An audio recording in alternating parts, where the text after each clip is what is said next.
আসসালামু আলাইকুম। আমি মোহাম্মদ নিয়াম হোসেন পটুয়াখালী জেলা থেকে বলছি। আজকে আমি আপনাদের সামনে উপস্থাপনা করতে যাচ্ছি একটি গুরুত্বপূর্ণ বিষয়, ডায়ালাইসিস প্রক্রিয়া। আমরা জানি আমাদের শরীর থেকে বর্জ্য পদার্থ ও অতিরিক্ত পানি অপসারণের একটি গুরুত্বপূর্ণ কাজ করে কিডনি। কিন্তু কোনো কারণে কিডনি যদি এই স্বাভাবিক কাজটি করতে ব্যাহত হয়, তখন শরীরে বর্জ্য পদার্থ ও অতিরিক্ত পানি জমতে থাকে।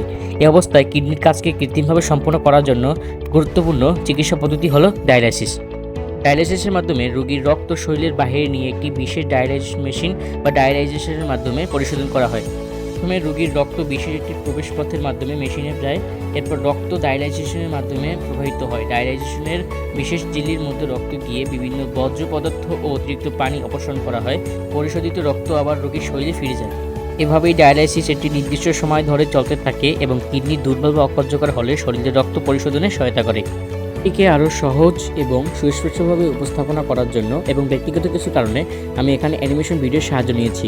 ভিডিওটির মাধ্যমে ডায়ালাইসিস প্রক্রিয়াটি আরও সহজভাবে বোঝা যাবে। সর্বশেষে আমার এই উপস্থাপনাটি মনোযোগ দিয়ে শোনার জন্য আমার সকল বন্ধু ও সহপাঠীদের আন্তরিকভাবে ধন্যবাদ জানাই। এছাড়াও এমন একটি সুন্দর প্রোগ্রামের মাধ্যমে আমাদের শেখার সুযোগ করে দেওয়ার জন্য স্বর্গীয় শিক্ষক মেন্টর তানজিম আহমেদ অন্তর ভাইকে আন্তরিক ধন্যবাদ ও কৃতজ্ঞতা জ্ঞাপন করছি। ধন্যবাদ সকলকে। আসসালামু আলাইকুম।